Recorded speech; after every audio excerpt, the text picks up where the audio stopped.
പ്രിയ ശ്രോതാക്കളെ നമസ്കാരം. ഞാൻ എൻ്റെ പ്രിയ ഗാനങ്ങൾ. ഇന്ന് ഞാൻ എൻ്റെ പ്രിയ ഗാനങ്ങളിൽ അതിഥിയായി പങ്കെടുക്കുന്നത് സംഗീതജ്ഞൻ പോളി വർഗീസ്. സ്റ്റുഡിയോയിൽ ഒപ്പം മനേഷ് MP.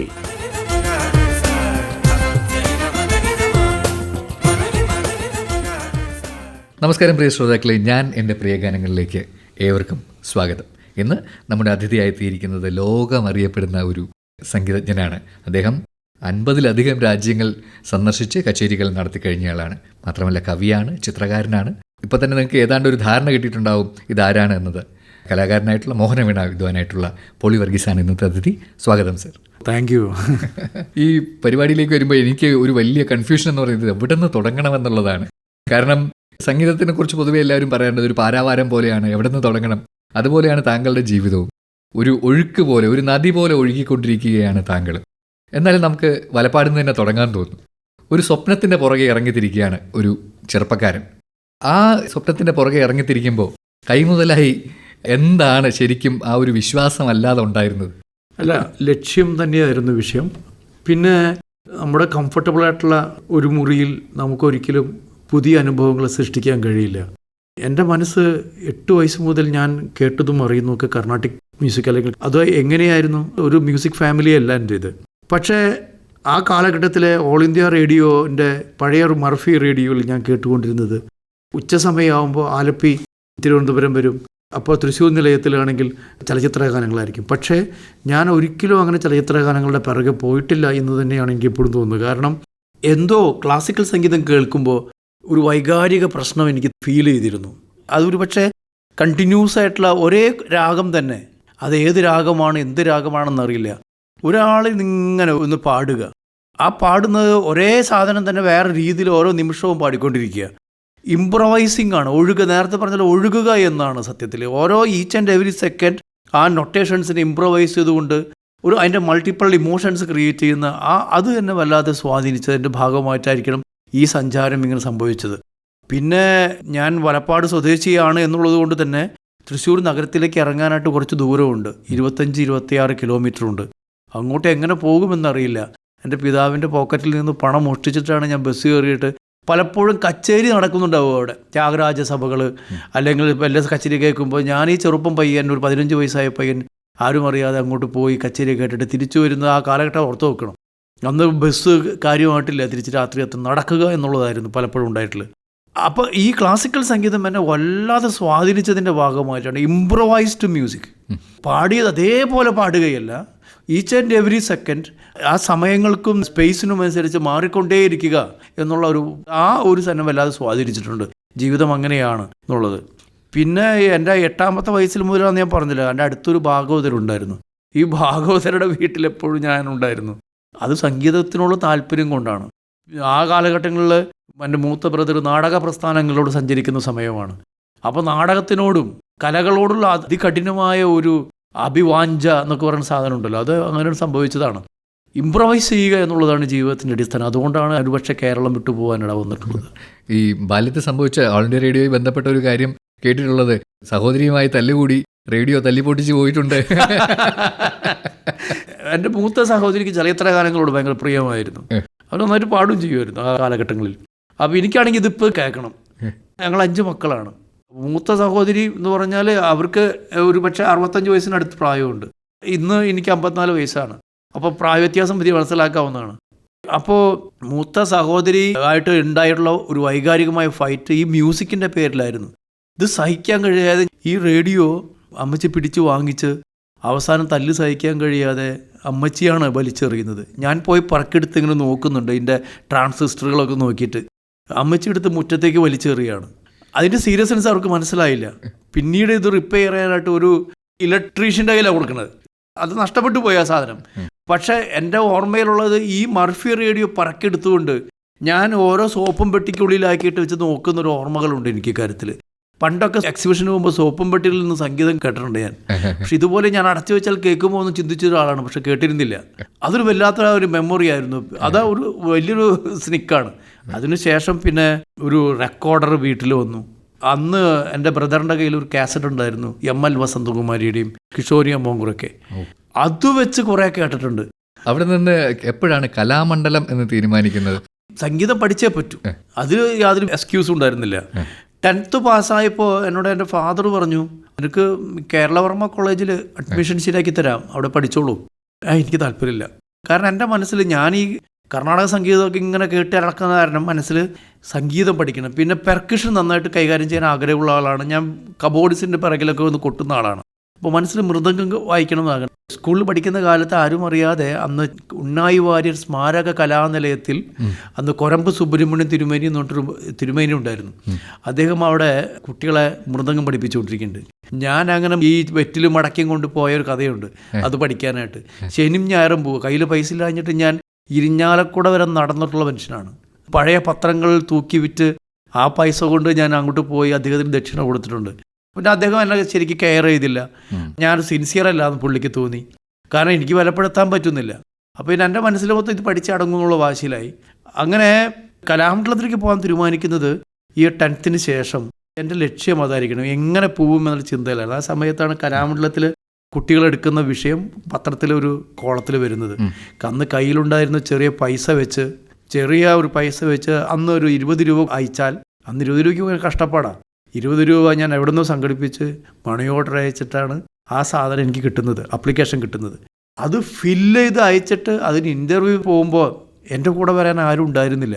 അവസാനം എൻ്റെ ചേട്ടനോട് ചോദിച്ചു, അദ്ദേഹത്തിന് വരാൻ കഴിയില്ല. അദ്ദേഹത്തിൻ്റെ ഒരു കൂട്ടുകാരൻ എൻ്റെ കൂടെ, അന്നത്തെ നാടക പ്രവർത്തകനാണ് സതീഷ് മായന്നൂർ, അദ്ദേഹം എന്നെ കൊണ്ടുപോകുന്നത്. അവിടെ പോയിട്ട് എൻ്റെ പിതാവിൻ്റെ ഒരു പിതാവ് മലയാള മനോരമയിൽ വർക്ക് ചെയ്തിരുന്ന മനുഷ്യനായിരുന്നു. അദ്ദേഹത്തിൻ്റെ ഒരു PA പറഞ്ഞു, അവിടെ ആൾ ഞാൻ പറഞ്ഞിട്ടുണ്ട്, ചിലപ്പോൾ നടക്കുകയായിരിക്കും, ഉറപ്പ് പറയാൻ പറ്റില്ല എന്ന് പറഞ്ഞു. അവിടെ ചെന്നപ്പോൾ ഞാൻ അവരോട് ഇങ്ങനെ വളരെ എൻ്റെ താളബോധവും, കാരണം ഓൾറെഡി ഞാൻ പ്രാക്ടീസ് ചെയ്യുന്നുണ്ട്, മനസ്സുകൊണ്ട് സംഗീതം പഠിക്കുന്നുണ്ട്, കേൾക്കുന്നുണ്ട്. ഈ താളബോധം കണ്ടവരോട് എന്നാൽ ശരി, എക്സൈറ്റ്മെൻറ്റ് ഇത്തിരി കൂടുതലാണല്ലേ എന്ന് വെച്ചു. അതെ, അങ്ങനെ അഡ്മിഷൻ കിട്ടിയ ആളാണ് സ്റ്റൈഫിനോട് കൂടിയിട്ട്. പിന്നെ കലാമണ്ഡലത്തിൽ നിന്ന് ഞാൻ പോന്നിട്ടില്ല. പിന്നെ എൻ്റെ ജീവിതം മൊത്തം കലാമണ്ഡലത്തിലായിരുന്നു. കലാമണ്ഡലത്തിൽ ഞാൻ മുഴുവൻ സമയം കഥകളി കാണും.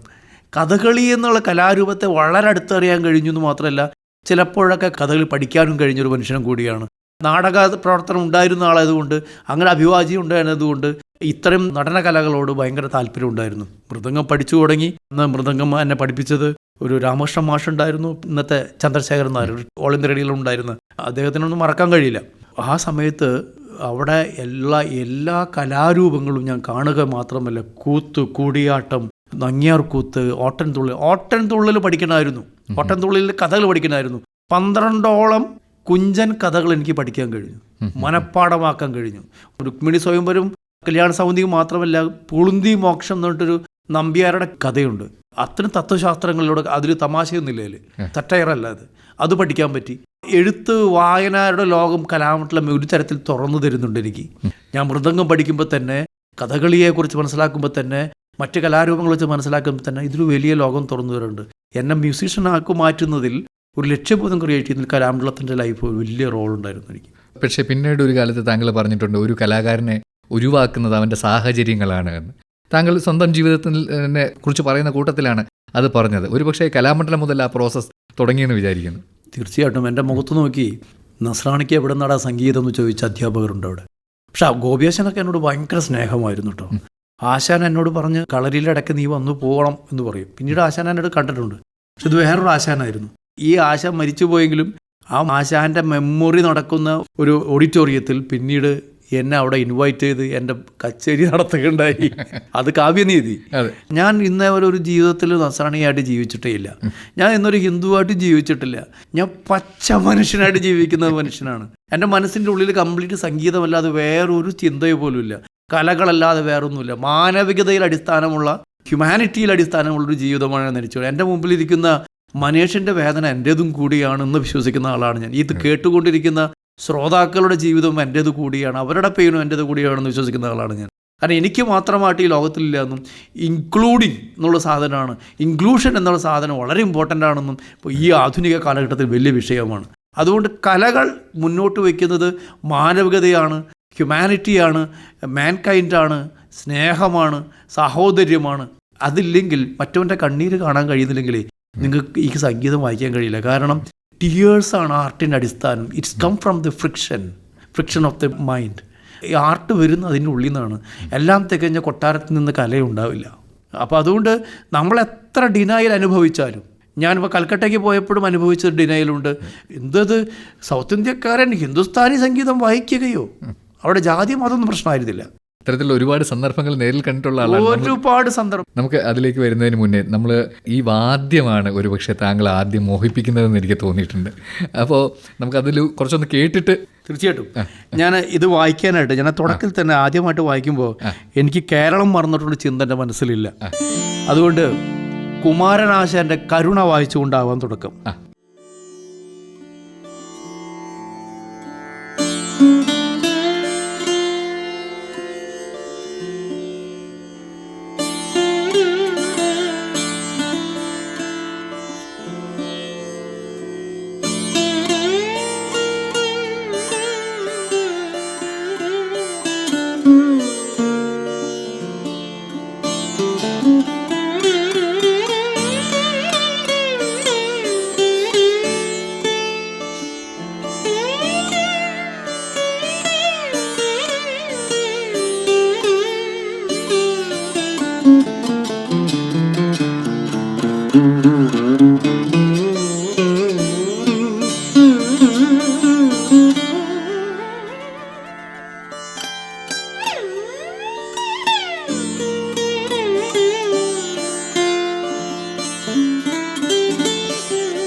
പൊതുവേ പറയാറുണ്ട് ശിഷ്യനാണ് ഗുരുവിനെ തിരഞ്ഞെടുക്കുന്നത് എന്ന് പറയാറുണ്ട്. താങ്കളുടെ കാര്യത്തിൽ അത് 100% സത്യമാണ്. ആ ഗുരുവിന് വേണ്ടി താങ്കൾ കാത്തിരിക്കുകയാണ്. ഒരു പക്ഷേ കൽക്കട്ടയിൽ പോയിട്ടും ഒരു 10 വർഷത്തിലധികം എനിക്ക് തോന്നുന്നു കാത്തിരുന്നു എന്ന് തോന്നുന്നു. അതിന് ഗുരുവിനെ കുറിച്ച് അറിയുന്നത് കലാമണ്ഡലത്തിൽ പഠിച്ചുകൊണ്ടിരിക്കുന്ന കാലഘട്ടത്തിൽ, ആ കാലഘട്ടത്തിലാണ് നാഷണൽ നെറ്റ്വർക്ക് പഴയ 14 ഇഞ്ച് ടെലിവിഷനിൽ എൻ്റെ ആശാൻ്റെ വീട്ടിൽ പോയപ്പോൾ അദ്ദേഹം ഒരു TV വാങ്ങിച്ചു വെച്ചിട്ടുണ്ടായിരുന്നു. അപ്പോൾ ആശാൻ്റെ വൈഫ് നമ്മൾ വിളിക്കും, മോനെ നീ വന്ന് കുറച്ച് ഇഡ്ഡലിക്ക് കഴിച്ചിട്ട്. അപ്പോൾ എനിക്ക് ഇഡ്ഡലി ഒരു പ്ലേറ്റ് തന്നിട്ട് ഞാനിങ്ങനെ തിന്നുകൊണ്ടിരിക്കുന്ന സമയത്താണ് എൻ്റെ ഗുരു വായിക്കുന്നത് കാണുന്നത്. ഇദ്ദേഹം ആരാണ് എന്താണെന്ന് അറിയില്ല, പക്ഷേ ദിസ് സൗണ്ട്, ഇൻസ്ട്രുമെൻ്റ് സൗണ്ട് വരെ അത് ഉള്ളിലേക്ക് തറഞ്ഞു കയറി. അതുവരെ ഞാൻ മുഴുവൻ സമയം മൃദംഗത്തിൻ്റെ തക്കച്ചനദീം അത് മാത്രം മനസ്സിൽ കൊണ്ടു നടക്കുമായിരുന്നു. It was a completely progressions. ഞാൻ കവിതകളൊക്കെ എഴുതുന്ന ഒരാളായതുകൊണ്ട് ഇമോഷൻസ് ഉള്ളിൽ കിടന്ന് ഇങ്ങനെ കളിക്കുന്നുണ്ട്. Where I can express my emotion through the mridangam is not possible. എൻ്റെ മൈൻഡ് മുഴുവൻ അതായിരുന്നു. അപ്പോൾ ആ സമയത്ത് ഈ ഇൻസ്ട്രുമെൻ്റ് കണ്ടപ്പോൾ this is amazing instrument, I want to know where exactly this one. ഞാൻ കുറേ നോക്കിക്കൊണ്ടിരുന്നു. ആർക്കും ഇതിനെക്കുറിച്ച് അറിയില്ല. Look like a guitar but it's not a guitar. ഇതായിരുന്നു ഒരു കാരണം. അന്ന് സ്പിക് മേക്കക്കാർ കലാമണ്ഡലത്തിൽ വന്നപ്പോൾ അവരോട് ഞാൻ ചോദിച്ചിരുന്നു ഇദ്ദേഹം ആരാണ്. അവർ എനിക്കൊരു അഡ്രസ്സും തന്നു, ഫോൺ നമ്പർ തന്നു. ഫോൺ നമ്പറിൽ വിളിച്ചിട്ട് എനിക്ക് സംസാരിക്കാൻ അറിയില്ല, ഹിന്ദി അറിയില്ലല്ലോ. അറിയാവുന്ന ഹിന്ദിയും ഇംഗ്ലീഷും വെച്ച് മിക്സ് ചെയ്തിട്ട് ഞാൻ കത്തയച്ചിട്ട് മറുപടിയില്ല, ഒരു റെസ്പോൺസും ഉണ്ടായിരുന്നില്ല. കലാമണ്ഡലം കോഴ്സ് കഴിഞ്ഞപ്പോൾ എന്നോട് എൻ്റെ പിതാവ് പറഞ്ഞു, കോളേജിൽ ചേർന്ന് പഠിച്ച് ഗ്രാജുവേഷൻ ചെയ്യുക, എന്നാലും എന്തെങ്കിലും ജോലി കിട്ടുള്ളൂ. ബ്രദർ പറഞ്ഞു, നീ കഥകളിക്ക് അത്യാവശ്യം അറിയുന്ന ആളല്ലേ, നമ്മുടെ ഡ്രാമ സ്കൂളിൽ ചേർന്ന് നാടകം ചെയ്യൂ, സിനിമ നടനായിട്ട് മാറാം. അപ്പോൾ എൻ്റെ മനസ്സിൽ അതൊന്നല്ല, എനിക്ക് ഗുരുവിനെ കാണാം, ഇദ്ദേഹം ആരാണെന്ന് കണ്ടെത്തണം. പിന്നെ I was not comfortable in Kerala because my mind was always travelling where actually. അത് ഈ വായനയുടെ ലോകം ഉണ്ടായിരുന്നു. പിന്നെ ആ സമയത്ത് നല്ല വായനയാണ്. നമ്മുടെ ബംഗാളി കവിതകൾ, ബംഗാളി സിനിമകൾ, സത്യജിത്ത് റായ്, ഋതിക് ഘട്ടക്, അപർണ സെൻ, ടാഗോറിൻ്റെ ഗീതാഞ്ജലി വായിക്കുന്നു, ആശാപൂർണ ദേവി, മഹാസ്വേത ദേവി, അങ്ങനെ ഒരുപാട് ആളുകളെക്കുറിച്ച് ഇങ്ങനെ അറിയുന്നു, ലോകത്തെക്കുറിച്ച് അറിയുന്നു. അപ്പോൾ ഉറപ്പായിട്ടും എനിക്കാകെ അറിയാവുന്ന കൽക്കട്ട മാത്രമാണ്, വേറെ ഒന്നും അറിയില്ല. ഇദ്ദേഹം എവിടെയാണെന്ന് അറിയാം. രാജസ്ഥാൻ എന്നൊക്കെ പറഞ്ഞെങ്കിൽ പോലും എനിക്ക് ഈ ഭൂമിശാസ്ത്രപരമായ പ്രത്യേകത ഒന്നും മനസ്സിലായില്ലായിരുന്നു. I decide to go anyway. കൽക്കട്ടയ്ക്ക് പോവാം. വീട്ടിൽ നിന്ന് മാറി നിന്നാൽ കുറച്ച് സ്വാതന്ത്ര്യം ലഭിക്കും. ഇത് അന്വേഷിക്കാനുള്ള സ്വാതന്ത്ര്യമാണ് ആത്യന്തികമായിട്ട് വേണ്ടത്. അപ്പോൾ ഞാൻ കിട്ടിയ പൈസ വെച്ച്, അന്ന് കയ്യിലാകെ 500 രൂപ ഉണ്ടായിരുന്നു, അത് കള്ളവണ്ടി കയറിയിട്ടാണ് സത്യം പോകുന്നത്. ആ പോക്ക് കൽക്കട്ടയിലെത്തി അവിടെ തെണ്ടി തിരിഞ്ഞ് നടന്ന് പിന്നീട് ശാന്തിനികേതനിൽ കലാമണ്ഡലത്തിലുണ്ടായിരുന്നൊരു അധ്യാപകനുണ്ടായിരുന്നു. അദ്ദേഹത്തിന് മീറ്റ് ചെയ്തു. അദ്ദേഹം എന്നെ സ്വീകരിച്ചു. അദ്ദേഹം എന്നോട് പറഞ്ഞു, നിനക്കൂടെ പഠിക്കാനുള്ള സൗകര്യം ഉണ്ടാക്കി തരാം. ശാന്തിനികേതനിൽ ഞാൻ സ്റ്റുഡൻ്റായി ഹിന്ദുസ്ഥാനി സംഗീതം, വോക്കൽ, തബല, പക്കവാജൊക്കെ പഠിക്കാൻ ജോയിൻ ചെയ്ത സമയത്ത്, ആ സമയത്ത് കയ്യിലൊരു ഇൻസ്ട്രുമെൻ്റ് ഉണ്ട്. എപ്പോഴും ഒരു ഇൻസ്ട്രുമെൻ്റ് കയ്യിലുണ്ടാവും. അന്ന് മൃദംഗവും താങ്ങി പിടിച്ചാണ് ഞാൻ പോയത്. അതുകൊണ്ട് ജീവിക്കാൻ പറ്റുന്ന നോക്കിയിട്ട്. അത് പഠിച്ചുകൊണ്ടിരിക്കുമ്പോഴാണ് എൻ്റെ ആരോ പറഞ്ഞത്, വിശ്വമോഹൻ ഭട്ട് കൽക്കട്ടയിൽ വരുന്നുണ്ട്, ഹൗറയിൽ വരുന്നുണ്ട്. ഏകദേശം 180 കിലോമീറ്റർ ഉണ്ട് ശാന്തിനികേതൻ ഹൗറയിലേക്ക്. ഞാൻ സ്റ്റുഡൻറ്റ് കാർഡ് വെച്ച് ഞാൻ കൽക്കട്ടയിൽ പോയി ഗുരുജിനെ കണ്ടപ്പോൾ ഗുരുജി പറഞ്ഞു, നീയാണ് എനിക്ക് കത്തയച്ചിരുന്നല്ലേ എന്ന് ചോദിച്ചു. അതെ. നീ രാജസ്ഥാനിലേക്ക് വരണം, എന്നാൽ മാത്രമേ പഠിക്കാൻ പറ്റൂ. നിൻ്റെ കയ്യിൽ മൃദംഗവും ഈ സാധനം ഇത് പഠിച്ചപ്പോൾ എന്തിനിത്ര കഷ്ടപ്പെടണമെന്ന് വെച്ചു. I need to learn. അവിടെ നിന്ന് കിട്ടിയ, അന്ന് സത്യജിത്ത് റായ് ഫിലിം ഇൻസ്റ്റിറ്റ്യൂട്ടൊക്കെ ആയിട്ട് ബന്ധപ്പെട്ട് കുറച്ച് വർക്കുകളൊക്കെ ചെയ്യാൻ തുടങ്ങി. അപ്പോൾ കുറച്ച് പൈസ ഉണ്ടായിരുന്നു, 1000 രൂപ പോക്കറ്റിലുണ്ടായിരുന്നു. അതും താങ്ങി പിടിച്ചിട്ട് ഞാൻ ഗുരുജിനെ തേടി പോവുകയാണ്. എൻ്റെ ഹോസ്റ്റലിൽ നിന്ന് ഞാൻ ഉപേക്ഷിക്കുന്നു. സാധനങ്ങളൊക്കെ കിടപ്പുണ്ട് അവിടെ, മൃദംഗം അവിടെ കിടപ്പുണ്ട്. ഞാൻ വിട്ടു. പക്ഷെ പോണ പോക്കിൽ കംപ്ലീറ്റ് 1000 രൂപ പോക്കറ്റ് അടിച്ചു. പിന്നെ ബീഹാറിലെത്തുന്നു, അവിടെ നിന്ന് ഛത്തീസ്ഗഡിലെത്തുന്നു, ഡൽഹിയിലെത്തുന്നു, ആഗ്രയിലെത്തുന്നു. അതിൻ്റെ ഇടയിൽ ടിക്കറ്റ്ലെസ് ജേണിക്ക് പിടിച്ച് പുറത്താക്കുന്നു. It was a great journey to reach over there. ആഗ്രയിൽ നിന്ന് റെയിൽവേ ട്രാക്കിലൂടെ നടന്നിട്ടുള്ള ഓർമ്മകൾ ഇപ്പോഴും എൻ്റെ ഉള്ളിലുണ്ട്. സംഗീതം മാത്രം ശ്വസിച്ച് അല്ലെങ്കിൽ സംഗീതം മാത്രം ഭുജിച്ച് ജീവിച്ച നാളുകൾ താങ്കൾ കൽക്കട്ടയിൽ ചെലവാക്കിയിട്ടുണ്ട്. അത് മാത്രമേ ഉണ്ടായിരുന്നുള്ളൂ. അപ്പോൾ അവിടെയും വിശ്വാസം കൈവിടുന്നില്ല. മറ്റൊരു ജോലിയുടെ ഓപ്ഷനുകൾ ഒരുപക്ഷെ നാട്ടിലേക്ക് മടങ്ങി വന്നാൽ ഉണ്ടായിരുന്നിട്ട് താങ്കൾ അതിനെക്കുറിച്ച് ചിന്തിക്കുന്നേയില്ല. മ്യൂസിക് എന്ന് മാത്രമാണ്. അല്ലെ, നാട് ഒരിക്കലും എന്നെ ഒരു എക്സൈറ്റ്മെൻ്റ് ഉണ്ടാക്കിയിട്ടില്ല. നൊസ്റ്റാളജി ഒരു കാലത്തും എന്നെ പിടികൂടിയിട്ടില്ല, ഇപ്പോഴും ഇല്ല. ഞാനങ്ങനെ നൊസ്റ്റാളജിക് ആയിട്ടുള്ള അവസ്ഥയല്ല. തികച്ചും ഏകാന്തനായിരുന്നു ഞാൻ. മറ്റുള്ളവരിൽ നിന്ന് ഞാൻ വിട്ടുപോകുന്നു എന്നുള്ള പേരുണ്ടായിരുന്നു. നമുക്ക് വേണ്ടപ്പെട്ടവരെല്ലാം നമ്മളാൽ ഉപേക്ഷിക്കപ്പെടുകയോ നമ്മളെ ഉപേക്ഷിക്കുകയോ ചെയ്തിരിക്കുന്നു എന്നൊരു തോന്നലുണ്ടായിരുന്നു. ഉള്ളിലൊരു കവി ഉണ്ടായിരുന്നത് കൊണ്ട് ഏകാന്തത വളരെ ഭീകരമായിട്ട് എന്നെ ഹോണ്ട് ചെയ്തിട്ടുണ്ട്. വേദനയും പെയിനും ഒക്കെ കൂടി ചേർന്നിട്ടുള്ള വലിയ അലച്ചിലുകൾ ഉണ്ടായിട്ടുണ്ട്. ഈ അലച്ചിലുകളെല്ലാം എത്തിച്ചേരുന്നത് ഈ ഇൻസ്ട്രുമെൻറ്റിൻ്റെ മുകളിലായിരുന്നു, സംഗീതത്തിൻ്റെ മുകളിലായിരുന്നു. അവസാനം ദുഃഖം വന്നാലും ഏകാന്തം വന്നാലും ദുരിതം വന്നാലും വായിച്ചുകൊണ്ടിരുന്നത് ഈ ഇൻസ്ട്രുമെൻ്റ് ആയിരുന്നു. ഞാൻ കൽക്കട്ടയിൽ വന്നിട്ടും പിന്നെ അവിടെ ചെയ്യാത്ത പണികളൊന്നുമില്ല. പക്ഷെ അതേ കൂടെ തന്നെ ഈ ഇൻസ്ട്രുമെൻ്റ് എല്ലാ ദിവസവും വായിച്ചു കൊണ്ടിരിക്കുന്നു, എല്ലാ ദിവസവും പ്രാക്ടീസ് ചെയ്യുന്നു. എന്തെങ്കിലും പണി ചെയ്യുമ്പോൾ റോട്ടിൽ നിന്ന് വായിക്കുന്നു. കിട്ടുന്ന പൈസ കൊണ്ട് ഭക്ഷണം കഴിക്കുന്നു. ഒരുപാട് ജോലികൾ ചെയ്യേണ്ടി വന്നു. ഞാൻ അണ്ടർടേക്കറായിട്ട് ജോലി ചെയ്യേണ്ടി വന്നു. ഞാൻ ബ്രോത്തലിൽ ജോലി ചെയ്യേണ്ടി വന്നു. ഇന്നിപ്പോൾ ബ്രോത്തലെന്ന് പറയാം, അന്ന് ബ്രോത്തലെന്ന് പറയാൻ പറ്റില്ല. ട്രാൻസ്ജെൻഡർ സ്ട്രീറ്റിൽ ജീവിക്കേണ്ടി വന്നു. അവിടെ പലയിടത്തും പാട്ടുകൾക്ക് വായിച്ചിട്ടുമുണ്ട്, ഇഷ്ടം പോലെ. തബല വായിക്കലായിരുന്നു എൻ്റെ വീട്. പക്ഷേ ഈ മോഹൻ വീണ വായിക്കാൻ പാടില്ല. കാരണം അത് ഗുരുജിയുടെ നിർബന്ധമായിരുന്നു. ഇത്ര വർഷം പ്രാക്ടീസ് ചെയ്തിട്ട് if you are I am comfortable. കാരണം ഇത് ഇൻസ്ട്രുമെൻ്റ് കയ്യിലെടുത്ത് വരുമ്പോൾ ഗുരുജി എന്ന് പറഞ്ഞിരുന്നു, ഇതെൻ്റെ ബ്രെഡ് ആൻഡ് ബട്ടറാണ്, ഇത് നിൻ്റെയും കൂടി ആയിരിക്കണം. അങ്ങനെ എനിക്ക് വേറെ നീ എന്ത് ചെയ്താലും കുഴപ്പമില്ല, ലോകം തന്നെ അറിയേണ്ടത് ഇങ്ങനെയാണെന്ന രീതിയിൽ. അതുകൊണ്ട് ഞാനൊരു ലീനേജിൻ്റെ ഭാഗമാകാൻ തീരുമാനിച്ചതുകൊണ്ട് അത്രത്തോളം എടുത്തില്ല. പക്ഷെ മറ്റു പണികൾ ചെയ്തു. അത് മ്യൂസിക്കായിട്ട് ബന്ധപ്പെട്ട പണികളെ ചെയ്തിട്ടുള്ളൂ, വേറെ ചെയ്തിട്ടില്ല. പിന്നെ നാടകം അഭിനയിച്ചിട്ടുണ്ട് ആ കാലഘട്ടങ്ങളിൽ, തെരുവുകളിലൊക്കെ. നാടകമൊക്കെ എത്തുന്നതിന് മുമ്പ് തന്നെ ഞാൻ അതിഭീകരമായ ടോർച്ചറിങ്ങും ഇതുപോലെ അലച്ചിലും വസ്ത്രം മാറി നടക്കേണ്ട സമയം ഉണ്ടായിട്ടുണ്ട്. സാരി ഉടുത്ത് നടന്നിട്ടുണ്ടെന്ന് കേട്ടിട്ടുണ്ട്. അത് ഹിജട തെരുവിൽ ഞാൻ ജീവിക്കണമെങ്കിൽ ഞാൻ ഹിജടയെ പോലെ വസ്ത്രം ധരിക്കണമായിരുന്നു, അല്ലെങ്കിൽ ഞാൻ ആക്രമിക്കപ്പെടും. ഇതൊക്കെ സംഭവിച്ചിട്ടുള്ള കാലഘട്ടമുണ്ട്. പക്ഷേ ഇതെല്ലാം തിരിച്ചു വരുമ്പോൾ മുഴുവൻ സമയം പ്രാക്ടീസായിരുന്നു. ഇന്നും കൂടി എനിക്ക് വയസ്സ് 54 ആയി, എനിക്കൊരു ഹാർട്ട് അറ്റാക്ക് കഴിഞ്ഞു. എന്നിട്ടും എൻ്റെ ആൻജിയോപ്ലാസ്റ്റി കഴിഞ്ഞിരിക്കുന്ന മനുഷ്യനാണ്. എന്നിട്ടും ഇന്നലെയും കൂടി ഞാൻ 10 മണിക്കൂർ പ്രാക്ടീസ് ചെയ്തിട്ടാണ് ഇവിടെ വന്നിരിക്കുന്നത്. ആ വാദ്യത്തിനെ നമുക്ക് പരിചയപ്പെടേണ്ടതുണ്ട്. അതിന് മുമ്പ് നമുക്കിതൊരു പാട്ട് പരിപാടി കൂടിയാണ്. ഞാൻ എൻ്റെ പ്രിയഗാനങ്ങൾ എന്നാണ്. അപ്പോൾ പ്രിയഗാനത്തിൽ ഒരു പാട്ട് പറഞ്ഞുകൊണ്ട് നമുക്ക് തുടർന്ന് പാട്ടൊന്ന് വായിച്ച് കേട്ടാൽ സന്തോഷം. ഞാൻ മുഹമ്മദ് റാഫിയുടെ, ഇന്ത്യയിലെ തന്നെ ഒരു ഐക്കോണിക് സിംഗറാണ് മുഹമ്മദ് റാഫി. ആ ശബ്ദം ഇന്നും നമ്മുടെയൊക്കെ ഹൃദയത്തിൽ അലയടിക്കുന്നത്. അദ്ദേഹം ശിവരഞ്ജിനി രാഗത്തിൽ ഒരുപാട് പാട്ടുകൾ പാടിയിട്ടുണ്ട്. ശിവരഞ്ജിനി എന്നുള്ള സാമാന്യ രാഗവുമാണ്.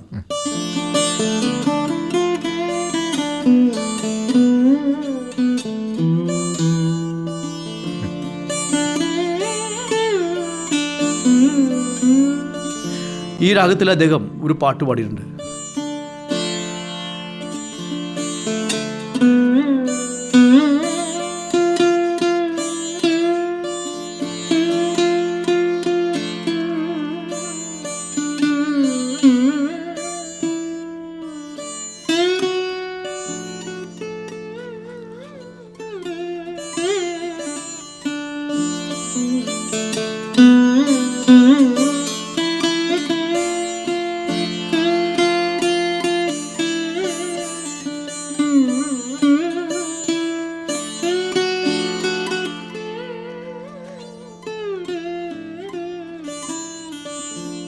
മനസ്സിലായി കാണൂല്ലേ?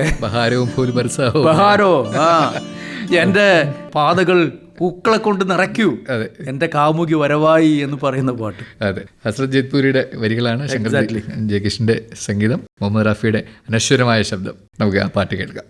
നമ്മൾ ഈ പാട്ടിന് മുന്നേ സംസാരിച്ചുകൊണ്ടിരുന്നത് ഈ വാദ്യത്തെക്കുറിച്ചാണ്. മോഹനവീണ എന്ന് പറയുന്ന വാദ്യം ഒരുപാട് തന്ത്രികളുള്ള ഒരു വാദ്യം, കാണുമ്പോൾ തന്നെ ഒരുപാട് മറ്റ് വാദ്യങ്ങളെ ഓർമ്മിപ്പിക്കുന്ന വാദ്യം.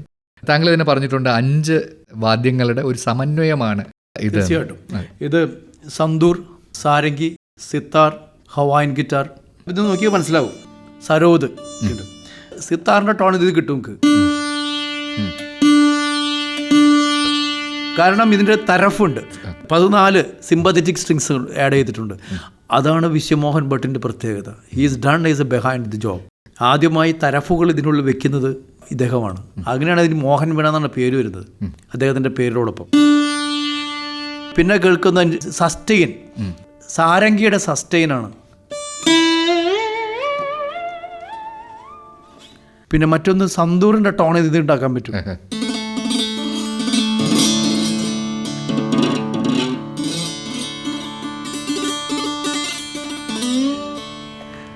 സരോദിൻ്റെ ടോൺ.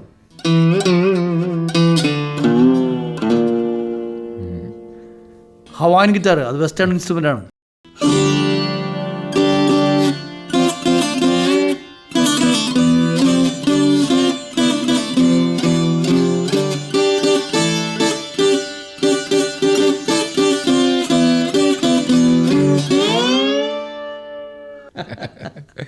ഈ ഓരോ വാദ്യങ്ങളും ഒന്ന് സ്വായത്തമാക്കാൻ തന്നെ വർഷങ്ങളുടെ അധ്വാനം വേണം.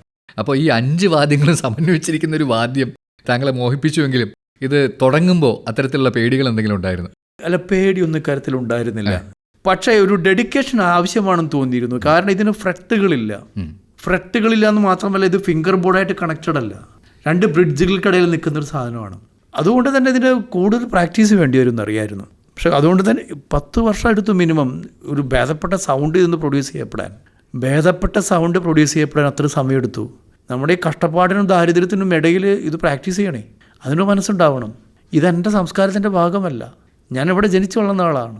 ഇന്ത്യ ഇസ് എ വെർസറ്റൈൽ കൺട്രിയാണ്. There are lot of cultures are here. South India, North India already divide ചെയ്യപ്പെട്ടിരിക്കുകയാണ്. സംസ്കാരം കൊണ്ടും ഭാഷ കൊണ്ടും. അതുപോലെ തന്നെ ഓരോ സ്ഥലങ്ങളിൽ ഓരോരോ സംഗീതം, പ്രത്യേകിച്ച് രാജസ്ഥാനിലുള്ള ആളുകൾ വായിക്കുന്നതല്ല കൽക്കട്ടയിലുള്ള ആൾക്കാർ വായിക്കുന്നത്. അപ്പോൾ ഇത് പഠിച്ചെടുക്കാനായിട്ട് നമ്മൾ അതിൻ്റെ ഭാഗമായി മാറണം. ആ ഡെഡിക്കേഷൻ വേണം, ആ ഡിവോഷൻ വേണം, ആ ഡിറ്റർമിനേഷൻ വേണം. നേരത്തെ സൂചിപ്പിച്ചില്ല, ഫ്രെട്ടുകൾ ഇല്ലാത്തത് കൊണ്ട് തന്നെ സ്വരസ്ഥാനങ്ങൾ കയ്യിലേക്ക് വരിക എന്ന് പറയുന്നത് ഇല്ല. അപ്പം മനസ്സ് മ്യൂസിക്കലാവണം. ആക്യുറസി എൻ്റെ ഗുരു എപ്പോഴും പറഞ്ഞുകൊണ്ടൊരു സാധനമാണ് ആക്യുറസി. എത്ര സ്പീഡിലൊന്നും വായിക്കണം. സ്പീഡ് എന്നുള്ളത് ക്രാഫ്റ്റാണ്. That you can make it through the practice. ചില ആളുകൾക്ക് ഭയങ്കര പ്രശ്നമുള്ളത് ഞാൻ ഒരു കാര്യം പറയാം. ചില മ്യൂസീഷ്യൻസിൻ്റെ പ്രത്യേകത ശ്രദ്ധിച്ച് മനസ്സിലാവും. ഭയങ്കര സ്പീഡായിരിക്കും. ഈ സ്പീഡ് ആളുകളെ ഭയങ്കരമായിട്ട് എക്സാജറേറ്റ് ചെയ്ത് കളയും. സ്പീഡ് കൈയടിക്കും സംഭവം. പക്ഷേ സ്പീഡ് നിങ്ങൾക്ക് പ്രാക്ടീസിലുണ്ടാക്കി. If you have a skill in the music talent, you can practice. Through the practice you can create a craft. ഈ ക്രാഫ്റ്റ് വെച്ചിട്ടാണ് ഈ സ്പീഡ് ആളുകളെ എക്സൈറ്റ് ചെയ്യുന്നത്. ഈ ക്രാഫ്റ്റ് നിങ്ങളുടെ ആർട്ടായിട്ട് മാറിക്കഴിഞ്ഞാൽ ഭയങ്കര അപകടമാണ്. പിന്നെ കംപ്ലീറ്റ് ഈ ഗിമിക്സുകൾ മാത്രമായിരിക്കും. ആർട്ട് എന്നുള്ളത് ഇമോഷനാണ്. വൈകാരികതയാണ് കലയുടെ അടിസ്ഥാനം. വൈകാരികതയാണ് ജീവിതത്തിൻ്റെ അടിസ്ഥാനം. വൈകാരികത ഇല്ലെങ്കിൽ എനിക്ക് മനുഷ്യനെ മനസ്സിലാവില്ല. ഒരു ഹാർട്ട് ടു ഹാർട്ട് കണക്ഷൻ ആണല്ലോ എല്ലാ കാര്യത്തിലും. എക്സാക്ട്ലി. അതിന് മാൻകൈൻഡ് എന്ന് പറയുന്നത്. അപ്പോൾ ഈ സ്പീഡ് എന്നുള്ള സാധനത്തിൻ്റെ പ്രശ്നം വെച്ചിട്ടുണ്ടെങ്കിൽ ഇതിൻ്റെ ഇടയിലുള്ള നോട്ടുകൾ, ഇമോഷൻസ് നമുക്ക് മനസ്സിലാവില്ല. ഈ ക്രാഫ്റ്റ് നിങ്ങളുടെ ആർട്ടായിട്ട് മാറരുത്. You can keep the craft with you. നിങ്ങൾക്ക് വല്ലപ്പോഴും പുറത്തേക്ക് എടുക്കാം. പക്ഷേ ആർട്ട് ഇതിനൊക്കെ അപ്പുറമാണ്. അതൊരു ഇൻ്റലക്ച്വൽ തോട്ടാണ്. ഈ പ്രാക്ടീസ് തുടങ്ങുമ്പോഴത്തേക്ക് വിളംബിത താളിലും അല്ല അതിവിളംബിത താളുകളിലാണ് പ്രാക്ടീസ്. അത് മണിക്കൂറുകളോളം. അത് സർഗം എന്ന് പറയും, സരിഗമ പദനിസ. അത് ആദ്യ കാലങ്ങളിൽ ഗുരു ഒരു പണിഷ്മെൻറ്റ് പോലെ തന്നതാണ് എനിക്ക് പലപ്പോഴും തോന്നിയിട്ടുണ്ട്. പിന്നീട് എൻ്റെ ഗുരു എന്നോട് അതിൻ്റെ ക്ലാരിറ്റിയും പറഞ്ഞിട്ടുണ്ട്. ഞാൻ കർണാടക സംഗീതത്തിന് അങ്ങോട്ട് പോകുന്നത്. കർണാട്ടിക് മ്യൂസീഷ്യൻസ് ഒരു രാഗം വായിക്കുമ്പോൾ സരിഗമ പദനിസ മകരീസ എന്ന് വായിക്കും. പക്ഷേ വിശ്വമോഹൻ ഭട്ട് എന്നുള്ള മനുഷ്യൻ 500 വർഷത്തെ സംഗീത പാരമ്പര്യമുള്ള കുടുംബത്തിലെ അംഗമാണ്. അച്ഛൻ മ്യൂസീഷ്യനാണ്, അമ്മ മ്യൂസീഷ്യനാണ്. ഗുരുജിയുടെ ഒരു ചരിത്രം തന്നെ വലുതാണ്. ജയ്പൂർ രാജകുമാരുടെ കൊട്ടാരത്തിലെ മ്യൂസീഷ്യൻസ് ആയിരുന്നു ഇവരൊക്കെ.